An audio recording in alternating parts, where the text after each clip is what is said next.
Hi everybody, it's Don and I hope you're having a fantastic day. Well, the mariner of the seas, the people that are on the current sailing that's arriving back in Galveston today, just are not having the best luck. Wait till you hear this story. We also have the #1 cruise ship announced in Asia, and it might surprise you which one it is.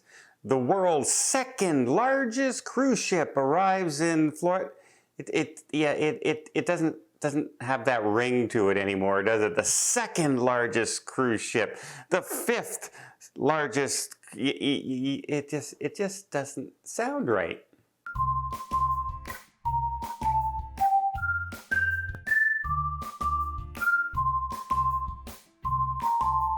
So as you recall last week, as Hurricane Beryl was heading up and into Galveston, a delay. It couldn't get back to home port. It stayed out at sea. So it was a day late returning into the cruise port. So the people who were waiting to get on the cruise, who are currently on it now, ended up having to spend another night in the hotel or drive in later and ended up missing a stop on their cruise. Well, they got that day, part of that day back, but unfortunately it was for a very, very sad reason. A passenger, after they left Cozumel and were on their way back to Galveston, ended up having a cardiac event. And the ship turned around and was rushing back to the closest hospital, which would have been Cozumel at the time, and unfortunately passed away before arriving there. So sad news there, condolences out to the family and everyone there. But it really did put a kink again in the cruise, as normally a cruise will arrive in Galveston around 5 or 6 a.m. in the morning to begin disembarkation, cleaning up the cruise, and then embarking passengers. It's not going to arrive until 2 or 3 p.m. in the afternoon, which is only a couple hours before they normally leave the cruise port. So all the passengers getting ready to get on today are now going to be delayed, and that cruise will miss a few hours into the evening as it's still stuck in port, and passengers arriving now at 2 or 3 in the afternoon, getting off at 4 or 5. How many flights are missed? So not only did you have to pay for hotels on the way there, an extra day, now you have to pay maybe for new flights if you didn't have the insurance for your flights because another event happened. One of those things about always trying to book at, even if you booked like my advice, at least, noon, 1 o'clock in the afternoon, in this particular case, it wouldn't have helped. You would still miss your flights getting back. Not a great situation for the people on board, altogether. Both the emergency that happened, missing a day already, and now late getting back in port. That is probably the worst scheduled cruise you could possibly have had.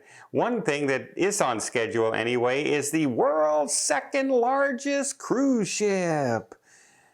The second. We're number 2. We're number 2. It just doesn't have that ring to it when you don't say the world's largest cruise ship anymore, right? But the Utopia of the Seas has arrived. She looks beautiful. I imagine the shows and everything on board are going to be amazing as always. Hopefully they're all up and running and not in the process of being ready, if you know what I mean. A lot of the times they're still practicing, they're still getting these shows ready, especially when you have an ice skating show, an aqua show, and theater show. Well, my buddy's Tony's on next week. I was gonna go until I priced it, and nope, I'm not spending $1,300 a day to go on a regular balcony cabin, plus my flights, plus my hotels for a 3-day or a 4-day cruise. Ain't gonna do it. So it might be a while before I get on the Utopia of the Seas until those prices drop anyway.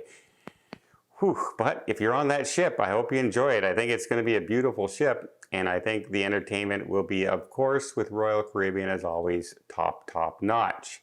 Well, there was a cruise ship that was just in the Asian market, and they had a big convention and everything there of all the cruise directors, and ship owners and companies, etc., and the trade industry basically. And they all voted on which ship they thought was the best in Asia. And the surprise is, at least some people are surprised, it was the MSC Bellissima. The MSC Bellissima was voted for 2023 the #1 ship in Asia just last week. So amazing job there. They're also touting how much MSC is now concentrating on some of the Asian market out there and some of the strives they've done to accommodate the guests sailing in Asia. So good on MSC. Glad to see that the ships are getting really good reviews. That's only a good thing because they don't always get good reviews. But if the Asian market is a very particular market out there, they're very, they have a particular thing in mind. How many cruise ships have gone out there and failed? I mean, Princess, did the Majestic Princess, built for Asia, didn't last. It's in the United States now. So a lot of ships don't quite work out and cruise lines don't work out. So when MSC is voted #1, that's a pretty big deal out there. A pretty big deal for sure. And finally, 2 things came out of the last conference that was going on with Michael Bailey, the CEO and president of Royal Caribbean Cruise Group. And they were talking and questioning, hey, your world, ultimate world cruise is about to come to an end. Would you do another one? And he says, absolutely. We think this is this was basically their first ever world cruise. And it was the largest one out there, 274 days, right? That's like almost the whole year. Why not just do the year, Royal Caribbean? You might as well just do the year while you're out there. Maybe you can circle back and do some of the ports that you missed the first time, right? If something happens. But he says definitely they would love to do it. Now, it did have some viral things going on with, when a passenger passed away, when they had the flood at the beginning, when they missed the Antarctica cruises, when they couldn't go on their original itinerary around the Red Sea and all the passengers voted and they ended up going to Africa instead. Well, for the people who did that vote, because they were changing the itinerary of segment 3, they ended up giving all the passengers 25% refund.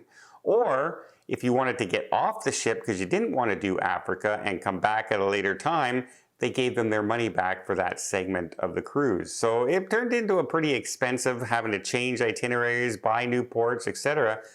Very expensive to run. And he also said one of the things that they discovered was the class of ship that they were on just didn't have enough outside cabins. People wanted to see the world, not be on an inside cabin for 274 days. So they needed more balcony staterooms, more suites. And he talked about doing perhaps the next class of ship and doing one size higher than the current class that's on there. Perhaps the Voyager class would be a step up. But then he also hinted at their new thing that they're looking at, Project Discovery. And Project Discovery is a new small ship that they're looking into building currently for Royal Caribbean. They're saying that would hold between 2,500 to 2,700 passengers, which is way smaller than the Icon or the Utopia right now. And they're saying maybe that would be a perfect class of ship for this ultimate world class. A newer ship, also with more balconies and more ocean view staterooms. So 2 things came out of that. Yes, they're going to do another ultimate world cruise. They're planning on doing it. And they're planning on building a small ship again. They're really looking hard into building something a little smaller. And I, for one, applaud that because those smaller ships can get into ports that the big ones can't. And I want to see Royal Caribbean not just be stuck in the Caribbean and the Mediterranean. I want to see them be able to go everywhere. And a brand new ship, maybe to Alaska, that would be amazing as well. Well, let me know in the comments down below. Would you ever consider an ultimate world cruise, especially if it was going on a brand new smaller class ship? I think a brand new ship like from Royal Caribbean, I think that would be a very tempting offer if I could afford to go. Well, I hope you appreciate this video. If you did, please give it a thumbs up. Want to see more tips, more tricks, more travel vlogs from around the world? Hit that subscribe button. Until next time, have yourself a safe and a great vacation.